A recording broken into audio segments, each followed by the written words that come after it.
propaganda en un periódico del Medio Oeste, y que el anuncio decía lo siguiente: ¿podría la persona o las personas que por 2 ocasiones rompieron la cerca de mi propiedad y mataron una de mis vacas, por favor, podrían venir una vez más?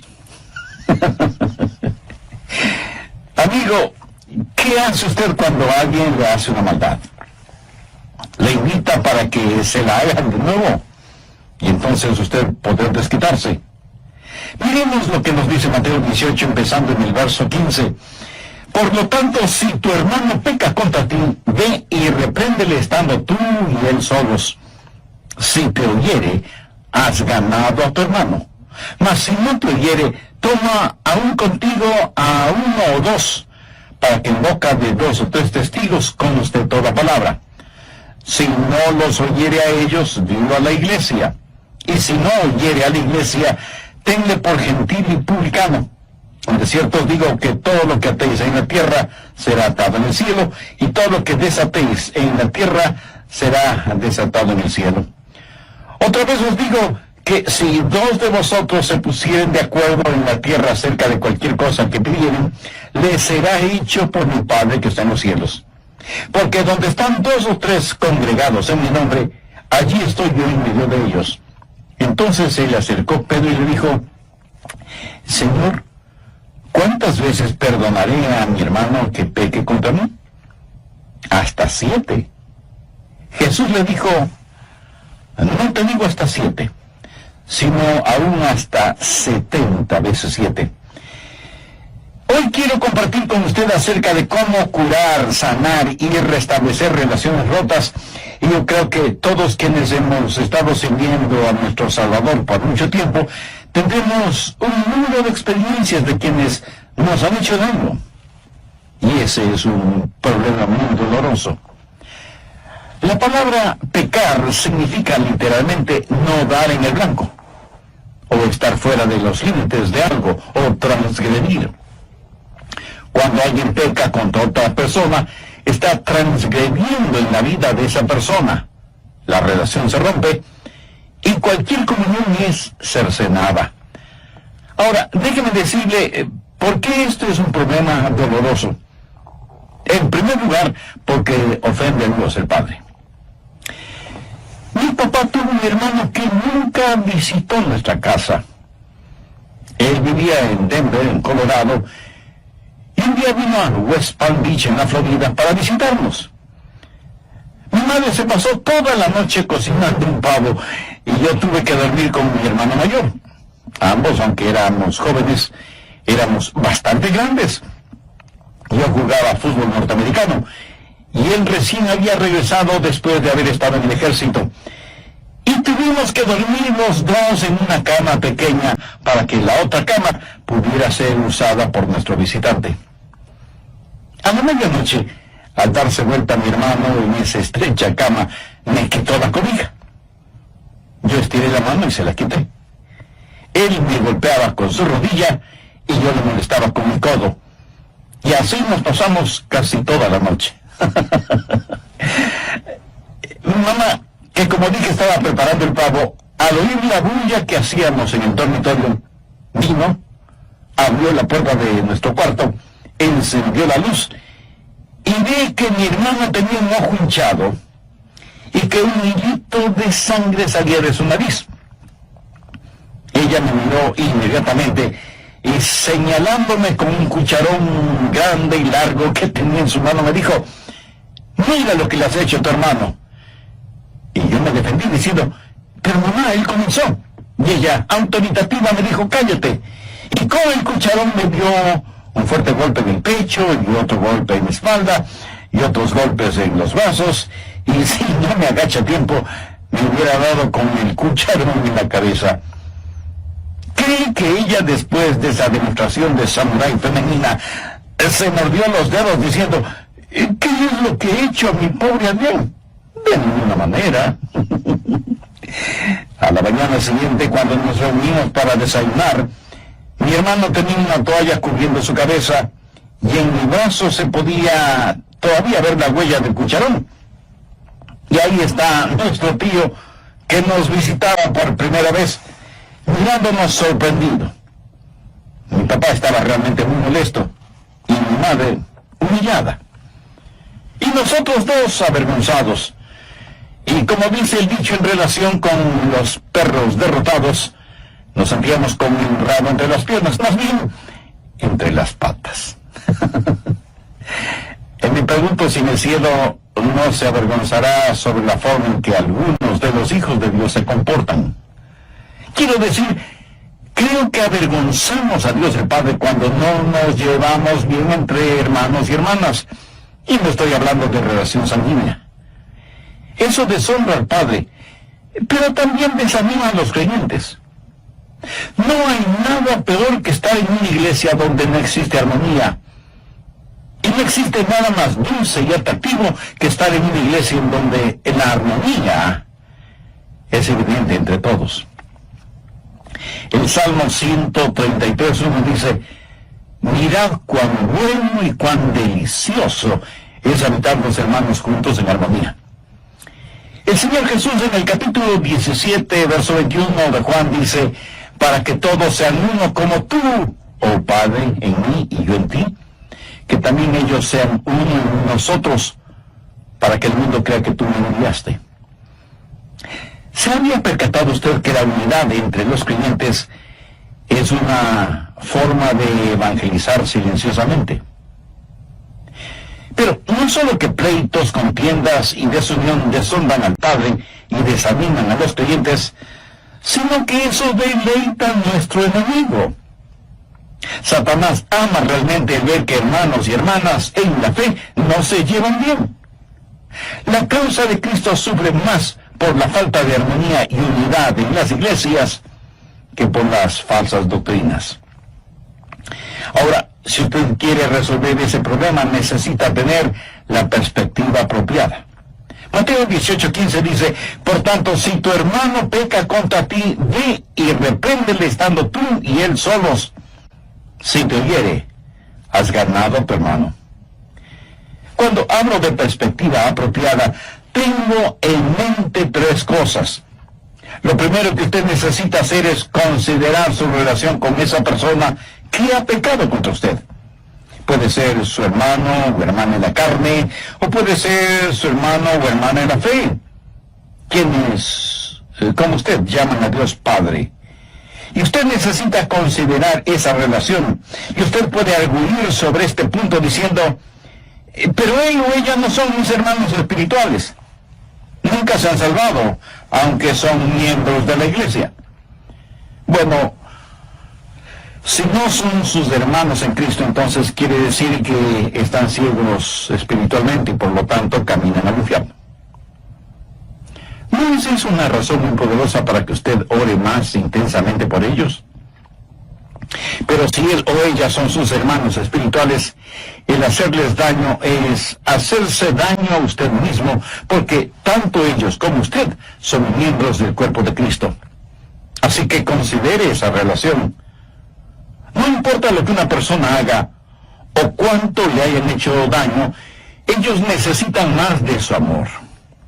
Veamos 1 Juan 3:16. En esto hemos conocido el amor, en que Él puso su vida por nosotros. También nosotros debemos poner nuestras vidas por los hermanos. Y en Gálatas 6:10 Pablo dice: así que, según tengamos oportunidad, hagamos bien a todos, y mayormente a los de la familia de la fe. Cuando usted está desarrollando una perspectiva apropiada, primero considera la relación, segundo considera la responsabilidad, que es lo que leímos en Mateo 18:15. Por tanto, si tu hermano peca contra ti, ve y repréndele estando tú y él solos. Si te oyere, has ganado a tu hermano. Escúcheme, cada creyente que fracasa es la responsabilidad de otro creyente. Cuando un hermano o hermana fracasa, otro hermano o hermana deben ayudarle a levantarse, porque la Biblia dice en Gálatas 6:1: hermanos, si alguno fuere sorprendido en alguna falta, vosotros que sois espirituales, restauradle con espíritu de mansedumbre, considerándote a ti mismo. no sea que tú también seas tentado. Así que considere su relación tanto como su responsabilidad. Si alguien le ofende, es su responsabilidad el tratar de arreglar positivamente esa relación. Y cuando considere su relación y su responsabilidad, es muy importante que se considere a usted mismo. Veamos nuevamente Gálatas 6:1. Hermanos, si alguno fuere sorprendido en alguna falta, vosotros que sois espirituales, restauradle con espíritu de mansedumbre, considerándote a ti mismo, no sea que tú también seas tentado. Ahora, ¿cómo se considera usted mismo? Si usted va a tratar de enderezar la vida de alguien, ¿es usted culpable del mismo pecado? El apóstol Pablo dijo en Romanos 2, los primeros 3 versos, por lo cual eres inexcusable, oh hombre, quien quiera que seas tú que juzgas, pues en lo que juzgas a otro, te condenas a ti mismo. Porque tú que juzgas, haces lo mismo. Mas sabemos que el juicio de Dios contra los que practican tales cosas es según verdad.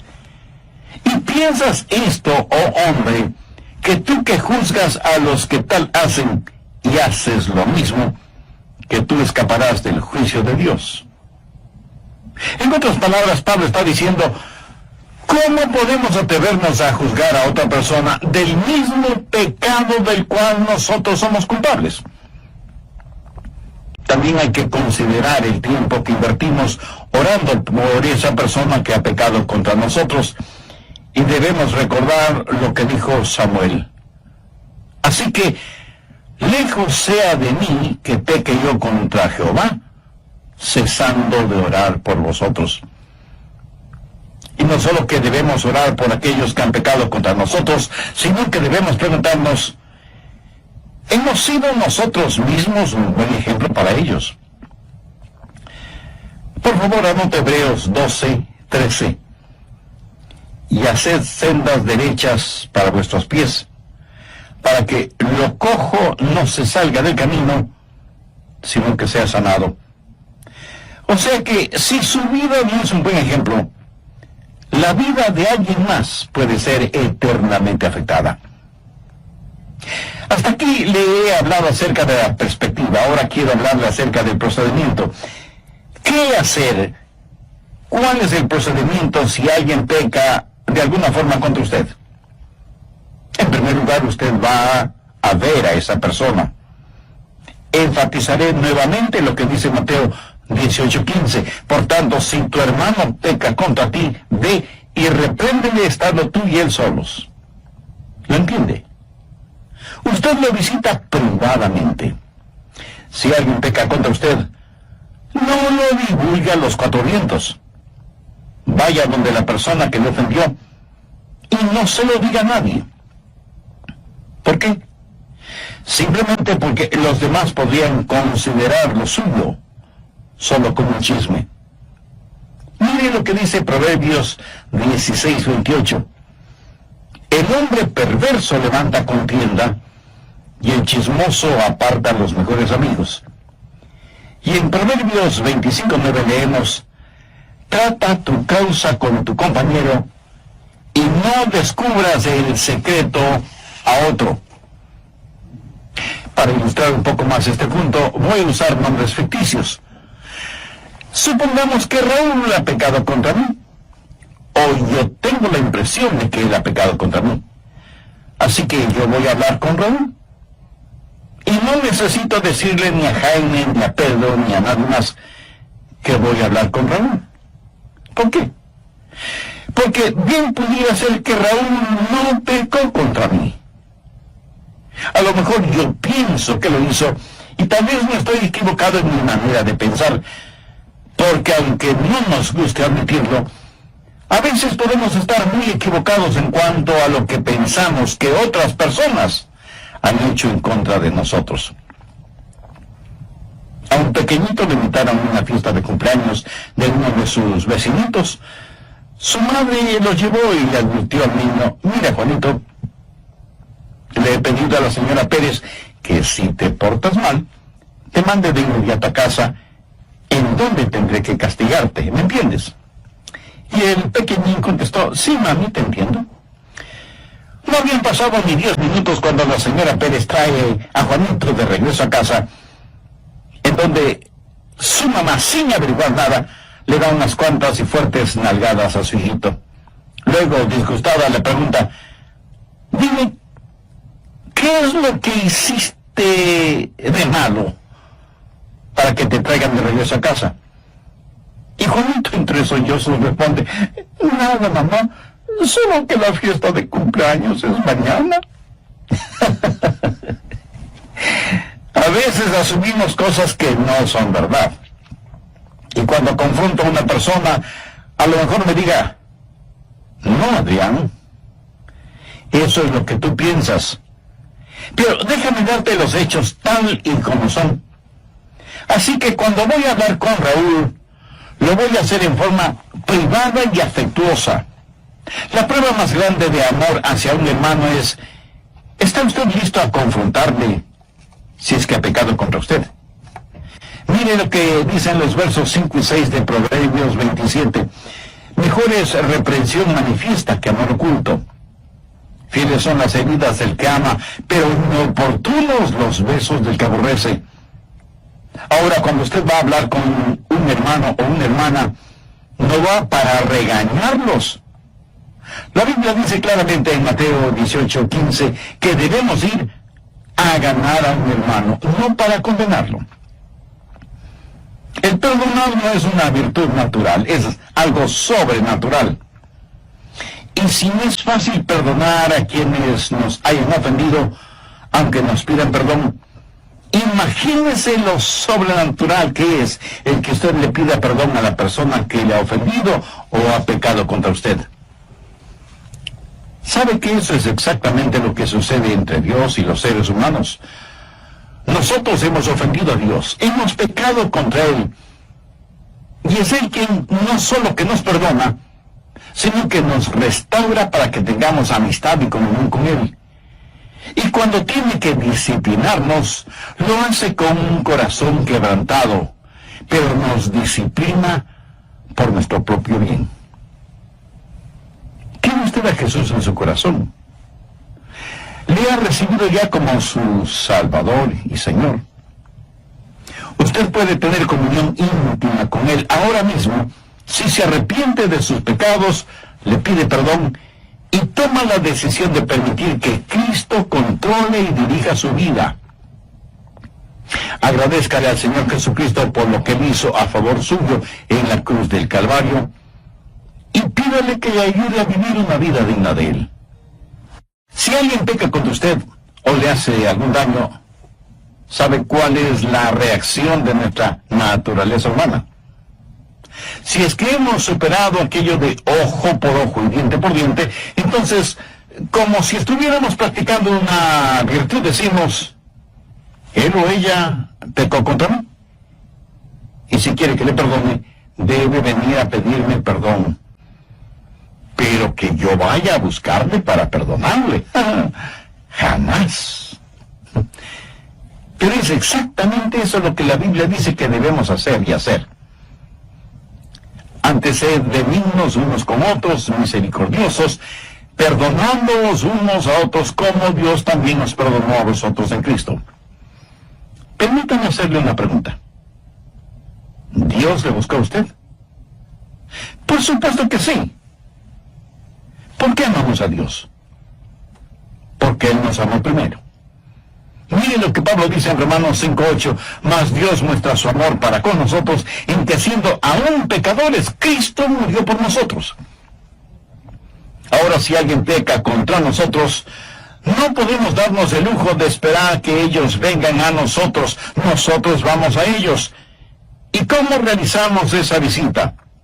La hacemos en forma privada, amorosa y humildemente, con el espíritu de Gálatas 6:1. Hermanos, si alguno fuere sorprendido en alguna falta, vosotros que sois espirituales, restauradle con espíritu de mansedumbre, considerándote a ti mismo, no sea que tú también seas tentado. Evidentemente Simón Pedro estuvo escuchando todo esto, y se puso a pensar, porque sabía que algunos habían pecado contra él, así como él había pecado contra otros. Y estuvo pensando, ¿cuál es el límite en este asunto? Veamos Mateo 18:21. Entonces se le acercó Pedro y le dijo, Señor, ¿cuántas veces perdonaré a mi hermano que peque contra mí? Hasta 7 veces. En la mente de Pedro, este asunto del perdón debía tener un límite, porque él creía que no se puede perdonar indefinidamente, porque mientras más una persona peca, menos son las posibilidades de perdón. Es decir, llega un momento en que hay que decir, basta, no más. Y Jesús le dijo que esto del perdón no es un asunto de matemáticas. Jesús le dijo, no te digo hasta 7 veces, sino aún hasta 70 veces 7. Esto es algo interesante porque la verdad del asunto es que si usted perdona genuinamente a una persona una vez, entonces ese pecado debe desaparecer para siempre. Y si le vuelven a ofender de la misma manera, es como que si le ofendieran o pecaran contra usted por primera vez. No será como la 4ª o 7ª vez, será como si fuera la primera vez. Y usted no mantiene una libreta de notas para anotar el nombre de las personas que pecan contra usted, qué clase de pecado fue y qué número fue. El amor, mi amigo, no mantiene archivos. Usted humilde y libremente perdona a su hermano o hermana antes de que la falta de misericordia infecte su vida. Y perdona completamente, totalmente. De paso diré que cuando usted va a una persona en busca de perdón, asegúrese de que es perdón lo que recibe. Porque una persona orgullosa podría decirle, oh, no tiene importancia, está bien, olvídalo. Usted debe decir, yo quiero que me perdones. El olvidar una ofensa solo será realidad cuando esa ofensa es perdonada. Cuando esa página en la relación con determinada persona es una página nueva y limpia, y no una página simplemente medio borrada. Debemos perdonarnos unos a otros como Dios en Cristo nos perdona a nosotros. Ahora, todo esto nos pone frente a un problema. ¿Qué si la persona no quiere escucharnos? ¿Cómo frecuentemente sucede? Y dirán, yo no te hice nada malo, o no necesito pedirte perdón ni necesito de tu perdón, o sí, hice lo equivocado y a ti qué te importa. ¿Qué hacer en casos así? Un nuevo elemento, la confirmación. Primero, visitación, segundo, restauración, y tercero, confirmación. O sea, Mateo 18:16, entra en acción. Mas si no te oyere, toma aún contigo a 1 o a 2, para que en boca de 2 o 3 testigos conste toda palabra.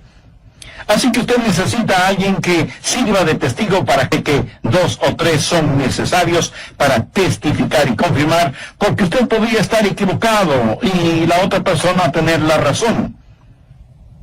Todos tenemos nuestros puntos ciegos. Yo los tengo. Todos los tenemos. Ahora Jesús no habló de agentes secretos cristianos. Las personas que le acompañen no van para testificar contra la otra persona, sino a tratar de ganar a la otra persona. Pero suponga que esa persona tiene oídos sordos, y aunque usted ha ido a él o ella en forma privada, con una actitud amorosa y humilde, pero esa persona no le escucha, entonces usted busca la ayuda de amigos espiritualmente maduros para que le acompañen y sean testigos de que la persona involucrada no quiere escuchar. Después de que esa visitación y confrontación no tuvo éxito, ¿qué hacer? Bueno, usted pone el asunto en conocimiento de la iglesia porque ya se vuelve un asunto sumamente serio. Busque Mateo 18:17. Si no los oyere a ellos, dilo a la iglesia. Y si no oyere a la iglesia, tenlo por gentil y publicano. El asunto está ahora frente al liderazgo de la iglesia, y la persona será confrontada por los líderes espirituales. Pero nunca pierda de vista que el objetivo no es condenar a esa persona, sino recuperar a esa persona y que sea desafiada a un profundo examen de conciencia. Al mismo tiempo, la iglesia debe examinarse para saber si en verdad está administrando a las necesidades emocionales y espirituales de esa persona y si se ha tomado como responsabilidad seria el orar por ella, por su arrepentimiento y por su restauración. Y si con todo este procedimiento la persona tampoco escucha a la iglesia, ¿cuál es el próximo paso? La segunda parte del verso 17 tiene la respuesta. Y si no oyere a la iglesia, tenle por gentil y publicano. Eso en lenguaje sencillo significa hay que excomulgarlo. Los gentiles eran las personas que no pertenecían a la fe judía. Los publicanos, sin embargo, eran los cobradores de los impuestos y se les consideraba completamente deshonestos. Ser llamado publicano era sinónimo de charlatanería, de estafa, de buscar únicamente ganancias personales. A esa persona que no quiere escuchar a nadie, es necesario decirle: usted no puede seguir viviendo de esa manera, trayendo deshonor al Padre, contención entre los hermanos y deleitando al enemigo, y sin embargo pretender estar en comunión con esta iglesia. Pablo, escribiendo a los tesalonicenses, les dice: si alguno no obedece a lo que decimos por medio de esta carta, a ese señaladlo y no os juntéis con él, para que se avergüence. Mas no lo tengáis por enemigo, sino amonestadle como hermano. No hay que seguir teniendo comunión con él y hacerle sentir como que aquí no ha pasado nada. Hay que llamarle la atención con amorosa solicitud. Hay que orar por él. Pero de ninguna manera se le puede permitir que siga deshonrando el nombre de Dios ni el testimonio cristiano de los demás. En la iglesia de Corinto hubo un hombre que tenía una relación incestuosa. De hecho, tenía relaciones sexuales con la mujer de su padre, o sea, su propia madrastra. Esa era una cosa horrible. Tanto que Pablo dijo que eso no se veía ni siquiera entre los paganos. Busque 1 Corintios 5:5, en donde el apóstol, en referencia con este asunto, dice: el tal se ha entregado a Satanás para destrucción de la carne, a fin de que el espíritu sea salvo en el día del Señor Jesús. Lo que eso significa es que Dios quita su manto de protección sobre esa persona que ha estado sirviendo más al diablo que a Dios, y debe ser separado de la comunión fraternal, no porque no le amemos, sino precisamente porque la amamos. Aquí se está hablando de la destrucción de la carne, o sea, del cuerpo físico, de la naturaleza carnal, para que la naturaleza espiritual pueda subsistir. Pablo también tuvo que enfrentar otra situación. Busque 1 Timoteo 1:20, de los cuales son Himeneo y Alejandro, a quienes entregué a Satanás para que aprendan a no blasfemar. Estos dos hombres habían sido miembros de esa fraternidad, pero habían estado viviendo en el pecado de la blasfemia. Ponga mucha atención a lo siguiente. Esto debe ser hecho como último paso, como el último recurso, o sea, después que todos los demás pasos previos y bíblicos no han dado ningún resultado con esa o esas personas, hombres o mujeres. No es cuestión de saber que alguien ha fallado en algo y privarlo de la comunión, porque todos nosotros fallamos de alguna forma alguna vez. Todos nosotros. Hay aquellos que se creen lo mejor de lo mejor, caen, fracasan, pecan. Y recuerde que la iglesia no es un museo donde se exhiben los santos, más bien es un hospital para los pecadores. Una versión parafraseada de Romanos 14:1 dice: recibe a un hermano en la iglesia, aunque él casi no crea, que Cristo pueda salvarle. Debemos aceptar a los bebés en Cristo, a los débiles en la fe, a quienes tropiezan y pecan, y debemos amarles, confrontarles, ayudarles y edificarles. No excluirles simplemente porque han caído, pues porque han caído necesitan más de la iglesia. Pero de lo que se está hablando en este pasaje es de una persona recalcitrante, necia, obstinada. Una persona que dice: no voy a cambiar. Escojo esta manera de vivir, ese es mi estilo de vida. Repudio el amor que me muestran. Quiero transitar por mi propio camino. No escucharé a ningún hermano que venga a mí. No haré caso de los testigos que le acompañen. No escucharé a la iglesia que me ha desafiado. Entonces, con el corazón quebrantado, tendremos que decir a esa persona: hermano o hermana, lo sentimos profundamente, pero no puede continuar viviendo de esa manera y teniendo comunión en la iglesia. Usted mismo se ha vuelto como un gentil y publicano. Entonces, ¿qué hacer con una persona así? Primero, la ama y trata de ganarla para Cristo. Pero no le permitimos que vierta su veneno en la congregación. No debemos permitir a esa persona herir, distorsionar y vilipendiar la causa de Cristo. Así que, si alguien ha pecado contra usted, no haga eso un asunto de chisme. No venga a decirme a mí lo que esa persona le ha hecho. Vaya usted donde esa persona, ore y vaya con amor, humildad y gentileza y trate de ganar a su hermano o hermana. Si no le escuchan, busque que le acompañen 2 o 3 hermanos de confianza, espiritualmente maduros, y vuelvan donde esa persona. Si él o ella no les escucha, traiga el asunto al conocimiento de la iglesia y que la iglesia los confronte. Y si tampoco escuchan a la iglesia, aunque se nos quebrante el corazón, debemos tratar a esas personas como si nunca ellas hubieran conocido a Jesucristo como su Salvador y Señor. Pero recuerde, ese es el último paso, el último recurso. El primer paso siempre debe ser tratar de restaurarles y traerles de regreso al redil. Hace años, y cuando era pastor en una iglesia, les dije a los diáconos que no estaba satisfecho con la forma en que se practicaba la disciplina bíblica en esa iglesia. De paso, debo decir que se debe practicar disciplina bíblica en las iglesias cristianas, si es que como creyentes e iglesias cristianas queremos ser de impacto y ejemplo en el mundo. Creyentes e iglesias santos. Pero tampoco queremos una iglesia en donde los miembros piensen que son mejores que otras personas.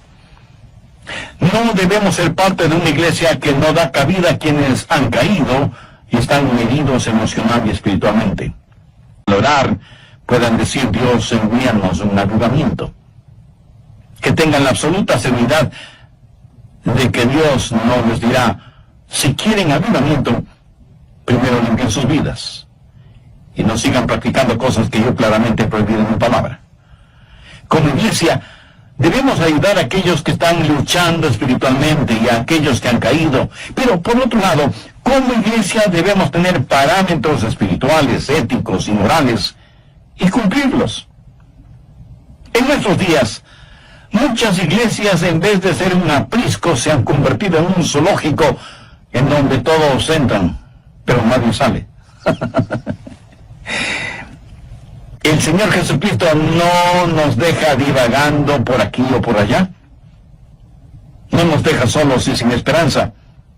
Y en su palabra nos enseña cómo debemos comportarnos como creyentes, cómo amar a otros y cómo perdonar y restaurar la vida espiritual de hermanos y hermanas en la fe. Y nos ha dado no solamente las herramientas espirituales y emocionales para que podamos ayudar a aquellos que emocionalmente han fracasado, sino que también nos ha dado un corazón sensible y celoso por la santidad y pureza de su iglesia, para que no seamos apáticos cuando veamos cosas que podrían dañarla, contristar al Espíritu Santo o causar que los no salvos tropiecen por nuestro testimonio. Amiga, amigo, ¿le ha entregado su corazón al Señor Jesucristo? ¿Le ha recibido como su Salvador? Si aún no lo ha hecho, ¿no le gustaría hacer esa decisión? Recuerde que para ser salvo debe hallar en el Señor Jesucristo. Jesús murió por usted en la cruz del Calvario y usted debe recibirle por fe en su corazón. Si usted, quien quiera que sea, o donde quiera que esté, y si está escuchando este programa, ore una oración como la que yo voy a orar. Lo puede hacer en voz alta o en voz baja, pero diga esta oración con sinceridad, en la intimidad de su ser. Recuerde, lo que voy a decir es solo una guía. Querido Dios, y por amarme a pesar de mis pecados, sé que mi pecado merece tu justicia, pero vengo en busca de tu gracia y tu misericordia. Señor Jesús, te agradezco que tú sacrificaste tu vida en la cruz y derramaste tu presión